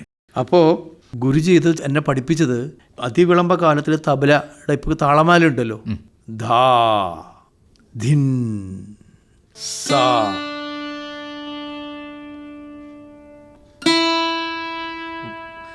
അത്രയും സ്ഥലമുണ്ട്. 5 മണിക്കൂർ 6 മണിക്കൂറൊക്കെ വായിക്കണം. ഇങ്ങനെ നമ്മുടെ ക്യാരക്ടർ ചേഞ്ച് ആയി പോകും. നമ്മൾ ഭയങ്കര പതുക്കിയവും കാര്യങ്ങൾ. ശരിക്കും നമ്മളെ പേഴ്സണാലിറ്റി തന്നെ ഡിഫൈൻ ചേഞ്ച് ചെയ്യും. കാരണം ഓട്ടോമാറ്റിക്കലി ഇപ്പം ധാ എന്ന് പറയുമ്പോഴത്തേക്ക് ഒരു കേൾക്കുന്ന ആൾ കുറച്ച് കഴിയുമ്പോൾ ഒരു ധിൻ പ്രതീക്ഷിക്കും, വേറൊരു താളം. അതിനിടയിൽ അപ്പോൾ 10 കോട്ടുമായിട്ടിട്ട് വരാൻ പറ്റും. അതാണ് ഞാൻ നേരത്തെ പറഞ്ഞത്. ക്രാഫ്റ്റ് എന്നുള്ളത് സ്പീഡായിട്ട് ബന്ധപ്പെട്ടതാണ്. പക്ഷെ സ്ലോല് വായിച്ചിട്ടുള്ള പ്രാക്ടീസ്. ബുദ്ധൻ്റെ ഡിസൈപ്പിൾസിനെ വളരെ സ്ലോയിൽ നടക്കാനാണ് പഠിപ്പിച്ചിരുന്നത്. നിങ്ങൾക്ക് ഒരുപക്ഷെ ഒരുപാട് സ്പീഡിൽ വായിക്കാൻ പറ്റും, ഒരു മെഷീൻ ലേണിംഗ് ഉണ്ടാക്കാൻ പറ്റും. പക്ഷെ വളരെ സ്ലോയിൽ ചെയ്യാൻ ഭയങ്കര ബുദ്ധിമുട്ടാണ്. ആ ഒരു സ്പേസാണ് നമ്മുടെ മെഡിറ്റേഷൻ എന്ന് പറയുന്നത്. ആ സ്പേസാണ് നമ്മുടെ ഡെഡിക്കേഷൻ എന്ന് പറയുന്നത്. അത്രയും ക്ഷമ നമുക്ക് ഉണ്ടാവുക എന്നുള്ളതാണ് വലിയ വിഷയത്തിൽ. അത്രയും കോൺസെൻട്രേറ്റഡ് ആയിട്ടിരിക്കുക. അതെ. ആ ഒരു ഗുരുകുല വിദ്യാഭ്യാസ രീതി എന്നെ മാറ്റിയെടുത്തു എന്ന് എനിക്ക് പറയാൻ പറ്റും. നമുക്ക് അടുത്തൊരു പാട്ട് കൂടി കേൾക്കാൻ. ഏത് പാട്ടായിരിക്കും വായിക്കുക? നമുക്ക് പഴം തമിഴ് പാട്ട് വായിക്കാം. അത് ഏറ്റവും രസകരമായ കാര്യമാണ്. പഴം തമിഴ് പാട്ട് ആഹരി എന്നുള്ള രാഗത്തിലുള്ള പാട്ടാണ്. ആഹരി പാടിയാൽ അന്നം കിട്ടില്ല എന്നുള്ളൊരു അന്ധവിശ്വാസമൊക്കെയുള്ള കാലഘട്ടത്തിലാണ് MG രാധാകൃഷ്ണൻ സാർ അത് കമ്പോസ് ചെയ്യുന്നത്. പ്രശസ്തമായ സിനിമയാണ് മണിച്ചിത്രത്താഴ്.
ഒരുപക്ഷെ ഈ വാദ്യത്തിലുള്ള ഇത്രയും സസ്റ്റൈനിൽ ആ സാധനം ഇത്ര ഇമോഷണൽ ഉണ്ടാക്കാൻ പറ്റും വേറൊരു ഇൻസ്ട്രുമെന്റിലും ഉണ്ടെന്ന് ഞാൻ തോന്നുന്നു. തീർച്ചയായും നമുക്ക് ഈ പാട്ട് കേട്ട് വരാം. ബിച്ചുത്തിരിമലയുടെ അതാണ് വരികൾ, എം ജി രാധാകൃഷ്ണന്റെ സംഗീതം, യേശുദാസ് പാടിയത്. അപ്പോൾ വീണ്ടും ഗുരുവിൻ്റെ അടുത്തുനിന്നുള്ള ശരിക്കും ഗുരുകുല വിദ്യാഭ്യാസം കഴിഞ്ഞ് കൽക്കട്ടയിലേക്ക് തിരിച്ചെത്തുന്നു. കൽക്കട്ടയിലേക്ക് തിരിച്ചെത്തുമ്പോഴാണോ താങ്കളെ മേഘർ ഖരാന സ്വാഗതം ചെയ്യുന്നത്? എൻ്റെ ഗുരുവിൻ്റെ ഘരാന മൈഹറാണ്. അദ്ദേഹം രവിശങ്കറിൻ്റെ ഡിസൈപ്പിളും കൂടിയാണ്. രവിശങ്കറിൻ്റെ ഘരാന മൈഹറാണ്, അതറിയാലോ. അലാവുദ്ദീൻ ഖാൻ്റെ ശിഷ്യനായിരുന്നല്ലോ രവിശങ്കർ. അലാവുദ്ദീൻ ഖാൻ തുടങ്ങി വെച്ചതാണ് മൈഹർ ഖാൻ. അത് വലിയൊരു ചരിത്രത്തിൻ്റെ ഭാഗമാണ്. ഞാൻ ഗുരുജിയുടെ അടുത്ത് പഠിച്ചു തുടങ്ങിയ സമയം മുതൽ ഞാൻ മൈഹർ ഖരാനയുടെ ആളായി മാറിയിട്ടുണ്ട്. പെർഫോം ചെയ്ത് തുടങ്ങുന്ന സമയം അതിൻ്റെ ആളാവുന്നുണ്ട്. പിന്നെ എൻ്റെ സ്റ്റൈൽ ഓഫ് പ്രസൻറ്റേഷൻസ് എല്ലാം മൈഹറിൻ്റെ സ്ട്രക്ചറിലൂടെ ഞാൻ കടന്നു പോകുന്നത്, ഒരു രാഗത്തെ അപ്രോച്ച് ചെയ്യുന്നതെല്ലാം അത് ആ ഗുരുജിയുടെ ശിക്ഷണത്തിൻ്റെ രീതിയാണ്. കൽക്കട്ടയിലേക്ക് മടങ്ങി വരുമ്പോൾ ഞാൻ ഇതേ സാധനം പ്രാക്ടീസ് ചെയ്യുന്നെങ്കിൽ പോലും അവിടെ പല ഗുരുക്കന്മാരുടെ അടുത്തും ഞാൻ പഠിക്കുന്നുണ്ട്. ഞാൻ ഗുരുജിയുടെ അടുത്ത് പഠിച്ചുകൊണ്ടിരിക്കുന്നതിൻ്റെ ഇടയിൽ കുറച്ച് വർഷങ്ങൾ ഗരുച്ച ഗ്യാപ്പിൽ ഞാൻ ഗുണ്ടച്ച ബ്രദേഴ്സിൻ്റെ അടുത്തേക്ക് വരുന്നുണ്ട് ധ്രുപദ് പഠിക്കാനായിട്ട്.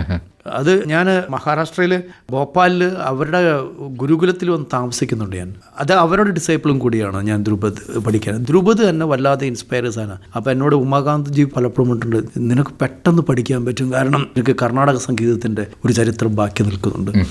അതെന്നോട് ഗുരുജും പറഞ്ഞിട്ടുണ്ട്. കർണാടക സംഗീതത്തിൻ്റെ വളരെ ആഴത്തിലുള്ള താളബോധവും രാഗബോധവും നിനക്കുള്ളതുകൊണ്ട് വേറൊരു സംഗീത രൂപത്തേക്കാൾ ഈസി ആയിട്ട് നിങ്ങൾക്ക് കൈകാര്യം ചെയ്യാൻ പറ്റും. അല്ല, അതുകൊണ്ടൊക്കെ തന്നെയായിരിക്കും ഞാൻ ഇപ്പോഴും നിലനിൽക്കുന്നത് ഒരുപക്ഷെ, കാരണം മുഴുവൻ ക്ലാസിക്കൽ മ്യൂസിക്കിലേക്ക് ഡെഡിക്കേറ്റ് ചെയ്തുകൊണ്ട്.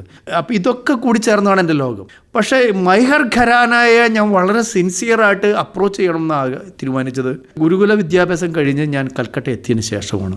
കാരണം എൻ്റെ ആ പ്രാക്ടീസിൻ്റെ കാലഘട്ടത്തിൽ ഞാൻ രവിശങ്കറിനെ അടുത്തറിയാൻ ശ്രമിച്ചിട്ടുണ്ട്. നിഖിൽ ബാനർജി പോലുള്ള മഹാനായ സിത്താർ പ്ലെയർ ഉണ്ട്. നിഖിൽ ബാനർജി എന്നെ വല്ലാതെ സ്വാധീനിച്ചു. അതുപോലെ തന്നെ വിമലേന്ദു മുഖർജി, അങ്ങനെ കുറേ മാസ്റ്റേഴ്സിൻ്റെ കൂടെ ഞാൻ കടന്നുപോയി. അജയ് ചക്രവർത്തി, വോക്കൽ പഠിക്കണമെന്ന് ആഗ്രഹിച്ച് അജയ് ചക്രവർത്തി പോയി. അങ്ങനെ ഞാനും കൗശികൊക്കെ കുറേ കാലം കൂടിയിട്ടൊക്കെ ഉണ്ട് ഒരു കാലഘട്ടത്തിൽ.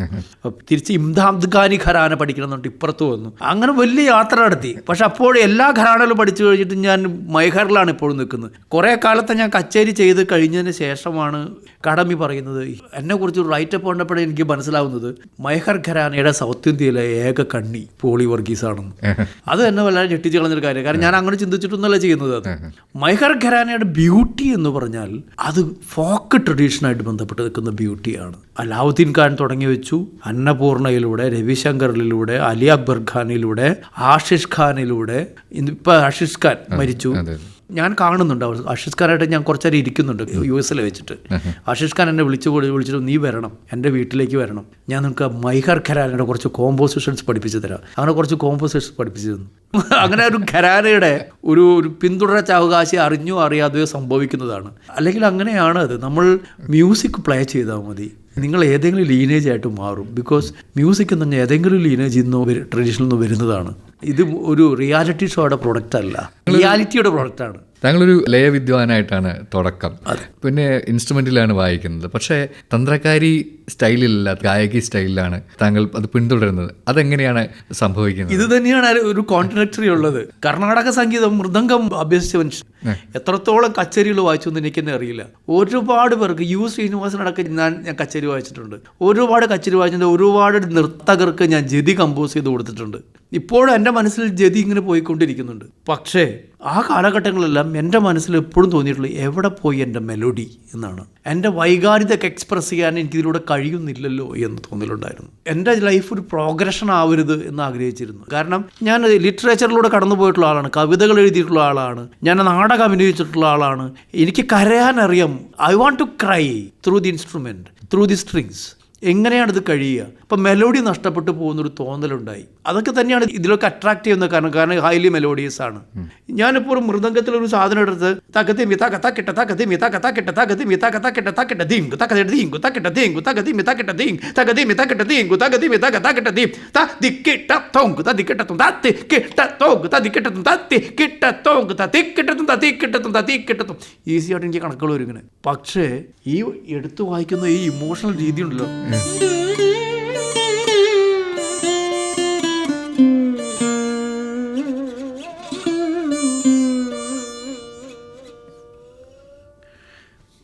ഇങ്ങനെ ഒരു പ്രത്യേക പോയിന്റിലേക്ക് ലയിച്ചു ചേരുന്ന, സഞ്ചരിച്ചുകൊണ്ട് അലഞ്ഞുകൊണ്ട് ആ ഒരു സാധനം ഉണ്ടല്ലോ, അത് എനിക്ക് കിട്ടുന്നുണ്ടായിരുന്നില്ല. അത് തന്നെയാണ് എൻ്റെ പ്രധാനപ്പെട്ട കാരണം. ഒരു ഭാഗത്തേക്ക് ഞാൻ ഒതുക്കി നിർത്തിയിരിക്കുകയാണ്. ഇമോഷനാണ് കല. 1+1=2 എന്നാണ് എല്ലായിടത്തും പറയുന്നത്. 1+1=2. ഇമ്മിണി വലിയ ഒന്നെന്ന് പറഞ്ഞത് ബഷീറാണ്. നീയും ഞാനും ചേർന്ന്, നീ എന്ന ഒന്നും ഞാനെന്ന ഒന്നും ചേരുമ്പോൾ രണ്ടല്ല, ഇമ്മിണി വലിയ ഒന്നാണെന്നുള്ള റിയാലിറ്റി അത് ഇമോഷനിലൂടെ ഉണ്ടാക്കുന്നതാണ്, വൈകാരികതയിലൂടെ. ഞാൻ വായിച്ചുകൊണ്ട് മനേഷിനെ ഹൃദയത്തിലേക്ക് ഞാൻ കയറുന്നുണ്ടെങ്കിൽ അത് തന്നെയാണ് ഇമ്മിണി വലിയ ഒന്ന്. അത് വൈകാരികതയിൽ മാത്രമാണ്. കലയുടെ അടിസ്ഥാനം വൈകാരികതയാണെന്ന് പറഞ്ഞതിൻ്റെ കാരണം ആ തിരിച്ചറിവിൻ്റെ അടിസ്ഥാനത്തിലാണ്. വൈകാരികതയാണ്. മൈഹർ ഘരാനയുടെ ചൂസ് ചെയ്യുന്നത് കൊണ്ടാണ് ഞാൻ പലപ്പോഴും. ഗായികയാണ് തന്ത്രകാരിയേക്കാൾ. തന്ത്രകാരി നമുക്ക് അവസാനം വായിക്കാം, ജാല വായിക്കുമ്പോൾ തഥാ.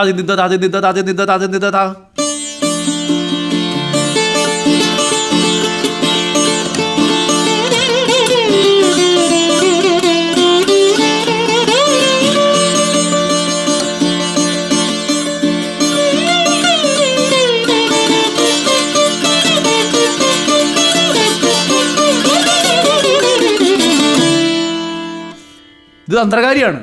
ഇത് നമുക്ക് വായിക്കാൻ പറ്റും. അത് എക്സൈറ്റ്മെന്റ് മാത്രമേ ഉണ്ടാക്കുള്ളൂ. ജനങ്ങൾ ഓഡിറ്റോറിയിൽ നിന്ന് തിരിച്ചു പോകേണ്ടത് നമ്മളെയും കൊണ്ടായിരിക്കണം, നമ്മളെ ഒഴിവാക്കിയിട്ടായിരിക്കരുത്. നിങ്ങൾ നിങ്ങളുടെ വീട്ടിലെത്തുമ്പോൾ ഒരു ആഴ്ചയെങ്കിലും ആ മനുഷ്യനെ കുറിച്ച് ചിന്ത ഉണ്ടാവണം. അയാൾ വായിച്ചെത്തും ഹൃദയത്തിലുണ്ട്. എനിക്ക് ഒരുപാട് അനുഭവങ്ങളുണ്ട്. ഈ അടുത്ത് ജനുവരി 26 ഞാൻ ബാംഗ്ലൂരിൽ വിധാൻസഭയിൽ വായിക്കണ്ടായി. എൻ്റെ കച്ചേരി കഴിഞ്ഞ് ഓഡിറ്റോറിയത്തിലേക്ക് വന്ന ഒരു പെൺകുട്ടിയും അച്ഛനുണ്ടായിരുന്നു. അവൾ ഓൾറെഡി മ്യൂസീഷ്യനാണ്, ബംഗാളിയാണ്. കരഞ്ഞുകൊണ്ടാണ് എൻ്റെ അടുത്തേക്ക് വന്നത്. എനിക്ക് എൻ്റെ ഇമോഷനൊക്കെ ഇങ്ങനെ ബേഴ്സ്റ്റ് ആയിരിക്കുകയാണ്. നിങ്ങളത് പൊട്ടിച്ചു തന്നു. ഞാനെൻ്റെ ജോലിയിൽ സ്ട്രെസ്സായിരിക്കുകയാണ്, കുടുംബ വിഷയങ്ങൾ സ്ട്രെസ്സായിരിക്കുകയാണ്. എനിക്ക് കരയാൻ കഴിയുന്നുണ്ടായിരുന്നില്ല. എനിക്ക് ഇന്ന് കരയാൻ കഴിഞ്ഞു. ഞാൻ എത്രത്തോളം റിലാക്സ് ആണെന്ന് പറഞ്ഞിട്ട് എന്നെ ഒന്ന് കെട്ടിപ്പിടിക്കുകയോ എൻ്റെ കാല് തൊട്ട് നമസ്കരിക്കുകയോ ചെയ്തു. I just want to cry, make you cry. നിങ്ങൾ ഉള്ളിൽ പോയി കെട്ടിവെച്ചിരിക്കുന്ന ആ വൈകാരികതയ്ക്ക് പുറത്തേക്ക് വിടാൻ കഴിയണം. താളത്തിലൂടെ അത് സാധിക്കില്ല. നിങ്ങൾക്ക് നൃത്തം ചെയ്യാൻ പറ്റുമായിരിക്കും ഒരു പക്ഷേ നിങ്ങൾക്ക് കരയാൻ കഴിയില്ല. I am sure. നമുക്ക് അപ്പോൾ ഈ ഒരു നോട്ടിലൊരു പാട്ട് കേൾക്കാം. അഞ്ജലി അഞ്ജലി എന്നുള്ള പാട്ട് കേട്ടിട്ടുണ്ടോ? റഹ്മാൻ്റെ മഹത്തരമായ ഒരു കോമ്പോസിഷനാണ്. വൈരമുത്തു ഒരു ഗംഭീര കോമ്പോസിഷനാണ്. അഞ്ജലി അഞ്ജലിക്ക് ഒരുപാട് ഇമ്പോർട്ടൻസ് ഞാൻ കൊടുക്കാറുണ്ട് ഇടയ്ക്ക്. എന്താ കാരണം എന്ന് വെച്ചാൽ ചിലപ്പോൾ അത് മാണ്ട് എന്നുള്ള രാഗമാണെന്ന് തോന്നിപ്പോവും, ചിലപ്പോൾ അത് ഖമാസിൻ്റെ ഫീൽ എക്സ്പ്രസ് ചെയ്യും.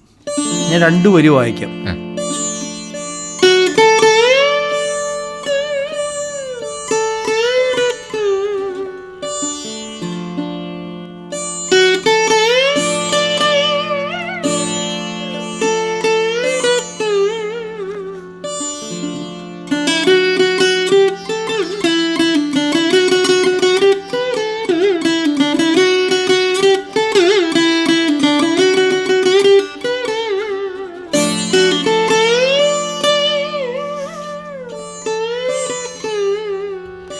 രസമുള്ള ഇതിൻ്റെ അനുപല്ലവിയാണ്, ഭയങ്കര ബ്യൂട്ടിഫുൾ ആണ്. 2 ദൈവതങ്ങൾ കൂടി ചേർന്നിട്ടാണ്.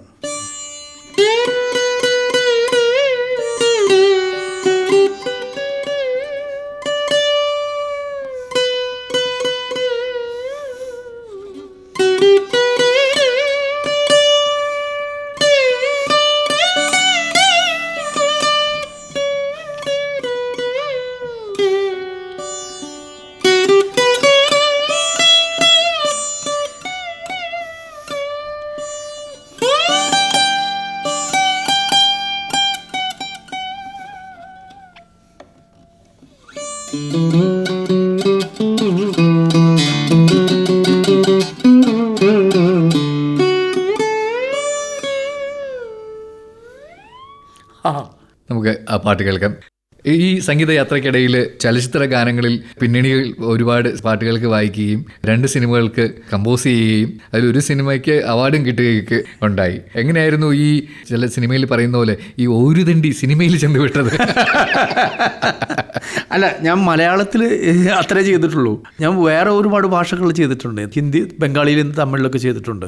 പക്ഷേ എൻ്റെ ഭാഷയിൽ, മാതൃഭാഷയിൽ എനിക്ക് ചെയ്യാൻ വളരെ കഴിഞ്ഞുള്ള വേദനയുണ്ട്. ഞാൻ ട്രൈ ചെയ്തിട്ട് കിട്ടാനിട്ടല്ല. പിന്നെ ട്രെൻഡ് മാറിപ്പോയി. പിന്നെ എൻ്റെ ലോകം മുഴുവൻ കമ്പോസിങ്ങിലേക്കാണ്. ഇവിടെ ചെയ്ത പടം കാളവർക്കി എന്നുള്ളൊരു പടമാണ് ആത്യന്തികമായി പാട്ട് ചെയ്തിട്ടുള്ളത്. ജഗദീഷ് ശ്രീകുമാർ നായകനായിട്ടുള്ളൊരു അമ്പിളിച്ചേട്ടൻ നായകനായിട്ടുള്ള പടമാണ്. അതിൽ ഇന്ദ്രൻസ് ഉണ്ട്, അതിൽ സുവർണ മാത്യു ഉണ്ട്, അതിൽ വിജയരാഘവനുണ്ട്. ഞാനത് ചെയ്തത് യാദൃച്ഛികമായിട്ടാണ്.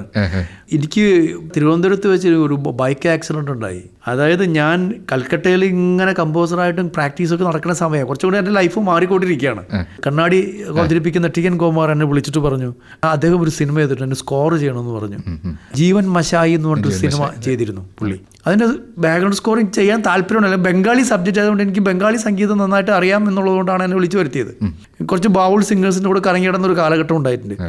അവസാനം ഇവിടെ ചെയ്യാൻ വേണ്ടി വന്നതാണ്. അങ്ങനെ ചിത്രാഞ്ജലിയിൽ ഞാൻ എല്ലാ മ്യൂസിക്കിൻ്റെ പോസ്റ്റിങ്ങെല്ലാം കഴിഞ്ഞിട്ട് ഞാൻ ആ നാൽത്തറ ജംഗ്ഷനിലാണ് താമസിക്കുന്നത്. അവിടുന്ന് നടന്ന് ഞാൻ കെൽട്രോൺ വഴി ബസ് സ്റ്റോപ്പിലേക്ക് വരികയാണ്. ഒരു ബൈക്ക് വന്നിടിച്ച് തന്നെ ഹോസ്പിറ്റലിൽ കിടന്നു. അന്ന് ഗോപേട്ടനൊക്കെ വന്ന് ഓർമ്മയുണ്ട്. നെടുമുടി വേണമൊക്കെ എന്നെ കാണാൻ വേണ്ടി വന്നിട്ടുണ്ട്. അന്ന് അവിടെ കിടക്കുന്ന സമയത്ത് ഇന്ന് ജീവിച്ചിരിപ്പില്ല ഒരു നടൻ, എൻ്റെ ഒരു സുഹൃത്ത് തന്നെയാണ് അദ്ദേഹം, മോനിലാൽ എന്ന് പറഞ്ഞൊരു നടനുണ്ടായിരുന്നു. മോനി ചേട്ടൻ എന്നെ കാണാൻ വേണ്ടി അവിടെ വന്നിട്ട് പറഞ്ഞു, ഡാ നീ ഇങ്ങനെ കിടന്ന ശരിയാവില്ല, ഒരു പടം ചെയ്യണം നമുക്കെന്ന് പറഞ്ഞു. ഞാനെന്ത് പടം ചെയ്യാൻ ഇവിടെ കിടന്നിട്ട് എന്ത് ചെയ്യാനാ, ഒടിഞ്ഞ കാല് വന്ന് 2 പല്ലു പോയിട്ട് ഇങ്ങനെ ഇരിക്കുക. അല്ലല്ല ചെയ്യണം, നീ ഗിറ്റാറോണ് സംഘടിപ്പിച്ചു തരാം. എന്നിട്ട് ബബിത്ത് ജോർജ് എന്ന് പറഞ്ഞൊരു ഒരു പയ്യനുണ്ടായിരുന്നു. അവനെനിക്കൊരു ഗിറ്റാർ കൊണ്ടുവന്ന് വന്നിട്ട് ഞാനത് നെഞ്ചിൽ വെച്ച് വായിച്ചുകൊണ്ടിരിക്കുകയാണ്.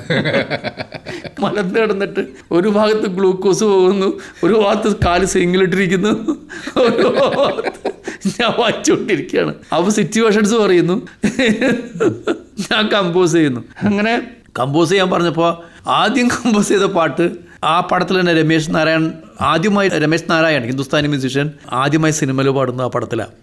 അതായിരിക്കും കൂടുതൽ ചെയ്തത്. പിന്നെ അത് കഴിഞ്ഞിട്ട് ഒരു പാട്ട് നമുക്ക് വേണമെങ്കിൽ അടുത്ത പാട്ടായിട്ട് അത് ഇടാവുന്നതാണ്. ആ പാട്ടിടാം. ആ പാട്ട് പുഞ്ചകൾ നടനമാടുന്ന എന്നൊരു പാട്ടുണ്ട്. നമ്മുടെ ചുനക്കര രാമൻകുട്ടി സാറ്, അദ്ദേഹത്തിന് എന്നോട് ഭയങ്കര സ്നേഹമായിരുന്നു. അത് മോഹനം രാഗത്തിൽ ഒരു ഫോക്ക് വേണം പടം തുടങ്ങുമ്പോൾ എന്ന് പറഞ്ഞു.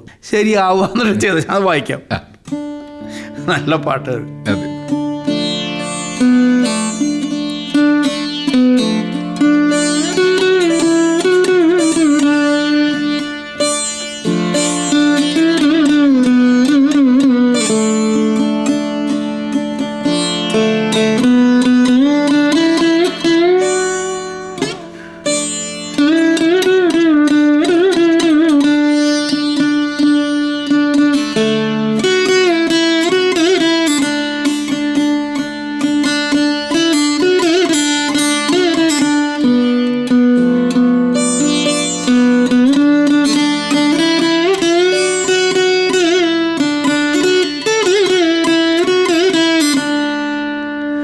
പുഞ്ചകൾ നടനമാടുന്ന ചേലക്കര ഗ്രാമമിതാണ്, കാളവർക്കി നാടു വാഴുന്ന പേരു കേട്ട നാടാണ്. നല്ല പാട്ടായിരുന്നു. അതിൽ ശബ്ദത്തിലാണ് നമുക്ക് ആ പാട്ട് അന്ന് വിധു പ്രശസ്തനായി വരുന്നേ ഉള്ളൂ. നമുക്ക് ആ പാട്ട് കേൾക്കാം. ഒരുപാട് യാത്രകൾ, ഈ യാത്രയ്ക്കിടയിൽ ഇടയ്ക്ക് കുറച്ച് സ്ഥലത്ത് പോയിട്ട് ട്രൈബലായിട്ടുള്ള ആൾക്കാരെ പാട്ട് പഠിപ്പിക്കുക, അങ്ങനെയുള്ള ചില സാഹസങ്ങളൊക്കെ ചെയ്തു. വയനാട്ടിൽ സംഭവിച്ച പ്രക്രിയ. ഞാൻ വയനാട്ടില് തനിച്ചാണല്ലോ, ഞാൻ താമസിച്ചത് പഴയ തറവാടാ. ഒരു കാലഘട്ടത്തിൽ ജന്മികളുടെ തറവാടാ. അതിന് മുന്നിക്കൂടൊന്നും ആരും പോവില്ലായിരുന്നു. അത്ര ഭീകരനായിട്ടുള്ള ജന്മിക്കുണ്ടായിരുന്ന വീടത്. അതിൻ്റെ ഉള്ളിലാണ് ഞാൻ അതിൻ്റെ ഉള്ളിൽ ഇരിക്കുന്നത്. അപ്പോൾ ആ തറവാടിൻ്റെ മുന്നിക്കൂടൊക്കെ അത് കാടിൻ്റെ ഉള്ളിലായ കാരണം അധികം ആൾക്കാരൊന്നും ആ ഭാഗത്തുകൂടെ പോവില്ല. അപ്പോൾ ആദിവാസികൾ ഇതിലേ പോവും. അപ്പോൾ അവരെ ഞാൻ വിളിച്ചിട്ട് ഹലോ ഇങ്ങോട്ട് വരാനൊക്കെ പറയും. ഞാൻ മിക്കവരും ദരിദ്രരാണ്, ചായയും കാപ്പിയൊക്കെ ഉണ്ടാക്കി. നമ്മളിതിനുള്ളിൽ നമ്മുടെ ലോകതാണല്ലോ. അപ്പോൾ അവർ എന്നോട് പറഞ്ഞു, എൻ്റെ മക്കൾ പാട്ടൊക്കെ പാടും. അപ്പോൾ നിങ്ങളുടെ വീട്ടിൽ പാട്ട് ഇൻസ്ട്രുമെൻ്റ് തുടിയുണ്ട്, എല്ലാവരും കൂടി തുടി കൊണ്ടായോ, നമുക്കിവിടെ മോഹൻ വീണും തുടിയായിട്ട് കൂടാം. ചരിത്രത്തിൽ ആദ്യമായിട്ട് ഈ മോഹൻ വീണും ആദിവാസി കലാരൂപങ്ങളും തമ്മിലുള്ള കോമ്പിനേഷൻ. ഞങ്ങൾ അവിടെ ഇരുന്നിട്ട് തുടി കൊട്ടലൊക്കെ ആയിരുന്നു പരിപാടി. തുടിയും മോഹൻ വീണയും എന്നും പരിപാടിയായിരുന്നു. ഞാനൊരു വലിയ കലത്തിൽ ചോറുണ്ടാക്കും. ഈ പിള്ളേർ പിന്നെ പറഞ്ഞു ഞങ്ങൾക്ക് സംഗീതം പഠിക്കണം. ഒക്കെ വരാൻ പറയും. നമുക്കറിയാം അവർ ദാരിദ്ര്യം പട്ടിണിയൊക്കെ, പക്ഷെ നമ്മൾ അവരുടെ സംഗീതം പഠിപ്പിക്കും. ക്ലാസിക്കൽ മ്യൂസിക് അവർ പഠിപ്പിക്കും. നന്നായിട്ട് പാടുന്ന കുട്ടികളുണ്ടായിരുന്നു കേട്ടോ. അങ്ങനെ കച്ചേരി ക്ലാസിക്കൽ പഠിപ്പിക്കും. അത് കഴിഞ്ഞ് അവർക്ക് ഫിലിം മ്യൂസിക് ഞാൻ പഠിപ്പിച്ചു കൊടുക്കും. ആരും ഒരാൾ മോഹൻ വീണൊക്കെ എടുത്ത് പോയി ഞാൻ അന്ന് പിടിച്ച് വായിച്ചരം വായിക്കും. ഇതിനങ്ങനെ ഡിവിനിറ്റി ഒന്നുമില്ലല്ലോ. ഞാൻ അതിനെ ഡിവിനിറ്റി ആയിട്ട് കാണുന്നില്ല. ഇതിനെ ഡിവിനിറ്റി എന്നുള്ള സാധനം ആക്കി കഴിഞ്ഞാൽ പിന്നെ ഇത് അക്സസബിൾ ആവാതിരിക്കും. ഇതിനൊരു പോപ്പുലറൈസ് ചെയ്യണമെങ്കിൽ ഇത് ഞാനും നീയും തമ്മിൽ വ്യത്യാസമില്ലാത്തൊരു സാധനമായിട്ട് മാറണം. നീ ഇതിൻ്റെ ജീവിതം ഇതിനു വേണ്ടി മാറ്റിക്കുക. അപ്പോൾ ആദിവാസികളുടെ സംഗീതവും ആദിവാസികളുടെ കലാരൂപങ്ങളും കഴിഞ്ഞിട്ടേ ഇതൊക്കെ ഉണ്ടായിട്ടുള്ളൂ. അപ്പോൾ അവരെ ഇരുത്തി സംഗീതം പഠിപ്പിക്കുന്നു, അവർക്ക് താളങ്ങളെ കുറിച്ച് പറഞ്ഞു കൊടുക്കുന്നു, അവരുടെ സംഗീതം ഒരെണ്ണം മോഹൻ വീണുങ്ങളും ജാം ചെയ്യുന്നു. അങ്ങനെ ഒരുപാട് സ്റ്റുഡൻസിനെ ഞാൻ പഠിപ്പിച്ചിട്ടുണ്ട്. മിക്കവാറും ദിവസങ്ങളിലും എൻ്റെ അടുക്കളയിൽ ഉണ്ടായിരുന്നത് അമ്മമാരും പെൺമക്കളൊക്കെ ആയിരുന്നു കുക്ക് ചെയ്യാനുണ്ടായിരുന്നത്. അങ്ങനെ ഈ വാദ്യത്തിലേക്ക് തിരിച്ചു വരികയാണെങ്കിൽ ഇത് 20 തന്ത്രിയുള്ള വാദ്യമായിട്ടാണ് അത് വരുന്നത് എന്നാണ് ഞാൻ മനസ്സിലാക്കുന്നത്. താങ്കൾ അതിനകത്ത് ചില മോഡിഫിക്കേഷൻസ് ഒക്കെ നടത്തിയിട്ടുണ്ട്, അതിനെക്കുറിച്ച് പറയാം. ഇതിപ്പോൾ 22 തന്ത്രിയുണ്ട് ഇതിന്. മോഹൻ വീണയുടെ ആദ്യ കാലങ്ങളിൽ 20 തന്ത്രികളെ ഉണ്ടായിരുന്നുള്ളൂ. അപ്പോൾ 20 തന്ത്രികൾ ഞാനും തുടങ്ങിയത് അങ്ങനെ തന്നെയായിരുന്നു. എൻ്റെ സംഗീത പഠനത്തിൻ്റെ കാലഘട്ടങ്ങളിൽ ഞാൻ ധ്രുപദൊക്കെ പഠിക്കാൻ തുടങ്ങിയ സമയത്ത് എനിക്ക് ധ്രുപദ് ഇതിൽ വായിക്കണം തോന്നി. അപ്പോൾ ധ്രുപദ് വായിക്കണമെങ്കിൽ ബേസ് സ്ട്രിങ്സിന് ഭയങ്കര ഡെപ്ത് ആയിരിക്കണം. ഈ ഇവിടെ കിടക്കുന്നുണ്ട് ഈ ബേസ് സ്ട്രിങ്ങും ഇതിൽ ചിക്കാരിയിൽ ഒരു സ്ട്രിങ്ങിനും കൂട്ടിയാൽ എനിക്ക് ധ്രുപദിൻ്റെ ബേസ് ക്രിയേറ്റ് ചെയ്യാൻ പറ്റും. അപ്പോൾ അത് എങ്ങനെ സാധിക്കില്ല എന്നാണ് എന്നോട് പലപ്പോഴും പറഞ്ഞിട്ടുള്ള ഗുരു. ഞാൻ എൻ്റെ ഒരു പരീക്ഷണത്തിൻ്റെ ഭാഗമായി ഞാൻ കൂട്ടിച്ചേർത്തതാണത്. ആ കൂട്ടിച്ചേർത്തതെന്ന് വെച്ചിട്ടുണ്ടെങ്കിൽ അത് ധ്രുപദ് വായിക്കാൻ അതിന് ഒരുപാട് കഷ്ടപ്പാടുകളുണ്ടായിരുന്നു. ഇതിൻ്റെ ബ്രിഡ്ജിൻ്റെ വലിപ്പം കൂട്ടണം, ഇതിൻ്റെ ബേസ് എങ്ങനെ കിട്ടണം, ഏത് സ്ട്രിങ് ഉപയോഗിക്കണം, കാരണം ഈ ഡെപ്തിലുള്ള സ്ട്രിങ്സ് കിട്ടാനില്ല. അങ്ങനെ ഞാൻ ഫിക്സ് ചെയ്തെടുത്തതാണ് ആക്ച്വലി. അത് വൺ സക്സസ് ആയെന്ന് മാത്രമല്ല, ഇപ്പോൾ ഗുരു ഉണ്ടാക്കുന്ന എല്ലാ മോഹൻ വീണയിലും 22 ഉണ്ട്. മോഹൻ വീണ ഇപ്പോൾ 22 തന്ത്രികളുള്ള മോഹൻ വീണയാണ്. ഇതിൻ്റെ ടോൺ തന്നെ കേട്ടാൽ മനസ്സിലാവും.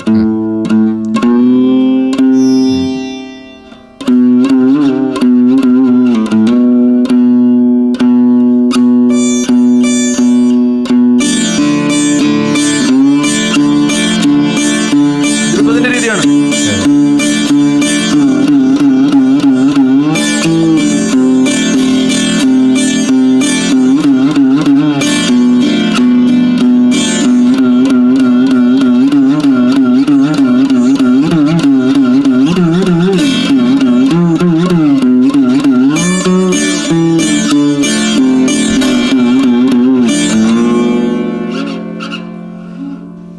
ധ്രുപദിന്റെ രീതിയാണ്. ഈ കൽക്കട്ട ജീവിതവും സൊനാഗച്ചിയൊക്കെയാണോ ധ്രുപത്തിന്റെ ഒരു സ്റ്റൈലിലോട്ട് സ്വാധീനം കൊണ്ടുവരുന്നത്? അല്ലല്ല, ധ്രുപദ് ആദ്യത്തെ സംഗീത രൂപമായിട്ടാണ് പറയുന്നത്.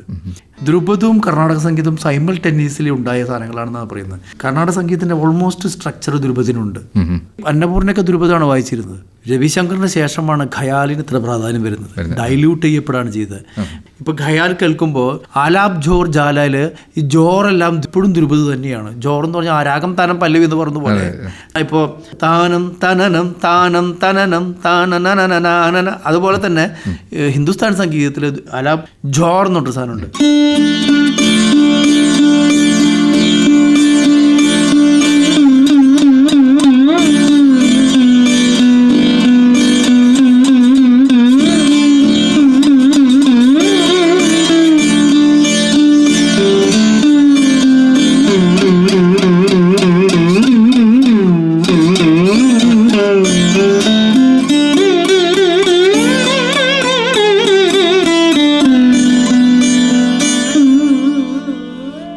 ഇത് ധ്രുപദാണ്, അത് ഒരു രീതിയാണത്.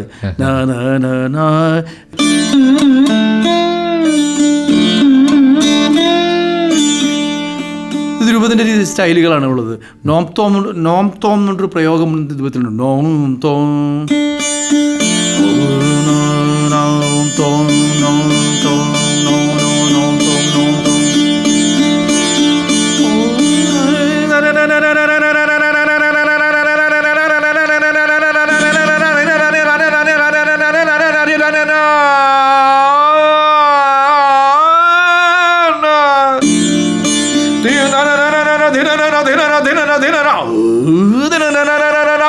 ഈ രീതി ധ്രുപദിൽ മാത്രമുള്ളൊരു സാധനമാണ്. ഇതിന്റെ ഡയലൂട്ടഡ് ഫോമാണ് ഖയാൽ.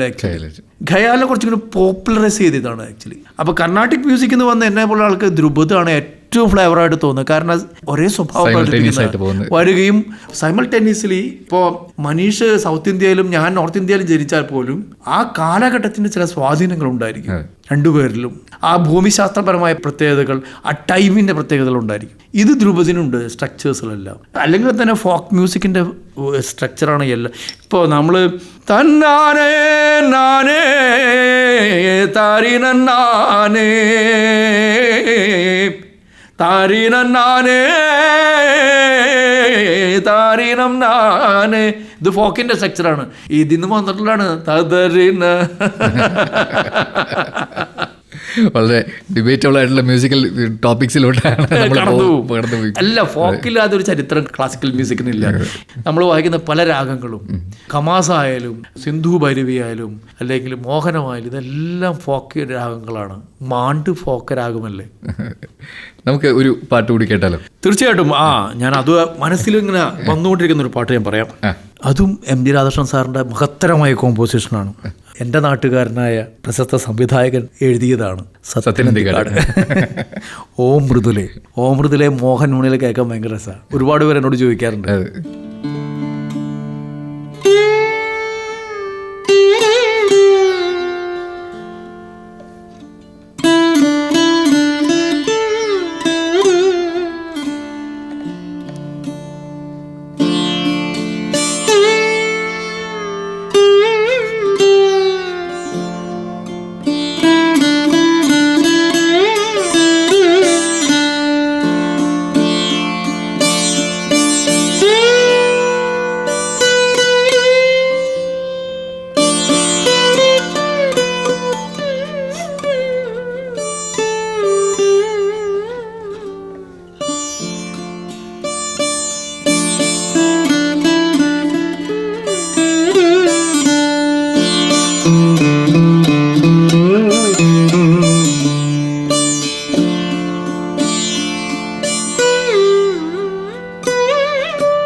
അനുവലുയിൽ വ്യത്യാസമുണ്ട്.